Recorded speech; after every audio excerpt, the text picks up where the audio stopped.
আমেরিকার চাপে খনিজ সম্পদ চুক্তিতে সম্মত ইউক্রেন।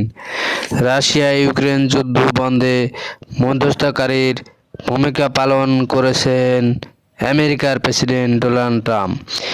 এ বিষয়ে রাশিয়ার সঙ্গে বৈঠকের আগেই ইউক্রেনকে দেওয়া সহায়তা অর্থ ফেরত বাবদ ইউক্রেনের বিরল খনিজ সম্পদের 50% মালিকানা দাবি করেছেন ট্রাম্প। নিজ দেশের নিরাপত্তার নিশ্চয়তা না থাকায় ট্রাম্পের সেই চুক্তি প্রত্যাখ্যান করেছিলেন ইউক্রেনের প্রেসিডেন্ট ভলোদিমির জেলেনস্কি। তবে এবার ট্রাম্পের প্রস্তাবে সম্মত হয়েছেন জেলেনস্কি।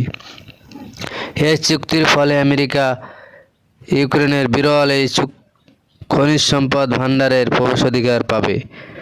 গত মঙ্গলবার কিয়েভের একজন জ্যেষ্ঠ কর্মকর্তা এই তথ্য জানিয়েছেন।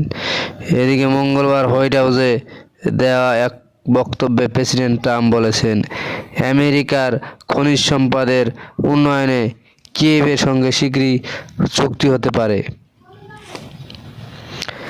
এ সময় সাংবাদিকদের তিনি বলেন, শুক্রবার জেলেনস্কির ওয়াশিংটন সফরে যাওয়ার কথা রয়েছে।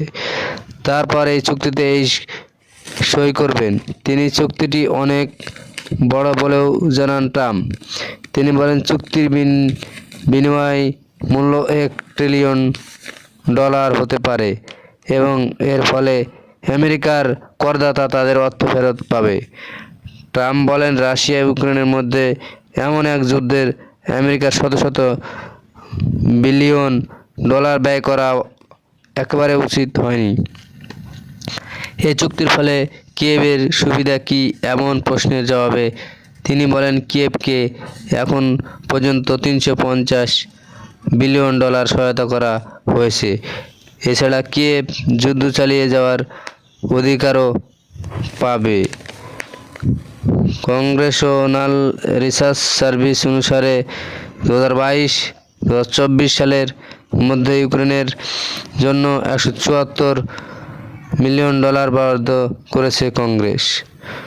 হোয়াইট হাউসের আমন্ত্রণ পেলেন জেলেনস্কি। এই যুদ্ধে অবসানের জন্য মস্কোর সঙ্গে আলোচনার ইউক্রেনকে বাদ দেওয়ায় সিদ্ধান্তের কারণে কিয়েভের সঙ্গে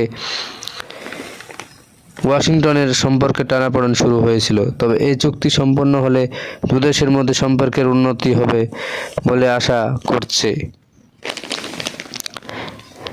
গত সপ্তাহে জেলেনস্কিকে নির্বাচনবিহীন স্বৈরশাসক বলে অভিহিত করেছিলেন ডোনাল্ড ট্রাম্প। সে সঙ্গে পুতিনের সঙ্গে ট্রাম্পের যোগাযোগ বৃদ্ধি জেলেনস্কি সহ ইউরোপীয় নেতাদের মধ্যে উদ্বেগের সৃষ্টি করেছে। সব মিলিয়ে পরিস্থিতি পুরোটাই কিয়েভের প্রতিকূলে চলে যায়। মঙ্গলবার রাশিয়ার প্রেসিডেন্ট ভ্লাদিমির পুতিন বলেছেন, বিরল খনিজ সম্পদে আমেরিকার প্রবেশাধিকার দেওয়ার প্রস্তাবের বিষয়ে আলোচনার জন্য তার দরজা খোলা রয়েছে। এর মধ্যে ইউক্রেন রাশিয়া আবিষ্কৃত বা অধিকৃত অঞ্চলগুলো রয়েছে। যদিও চুক্তির সম্পূর্ণ বিবরণ নিশ্চিত করা হয়নি। এ বিষয়ে একাধিক সংবাদ মাধ্যম জানিয়েছে, ইউক্রেন ভবিষ্যতে তার সম্পদের নগদীকরণ থেকে প্রাপ্ত আয়ের 50% একটি যৌথ মালিকানাধীন তহবিলের প্রদান করবে, যা ইউক্রেনের প্রকল্পগুলোই বিনিয়োগ করবে। আসসালামু আলাইকুম।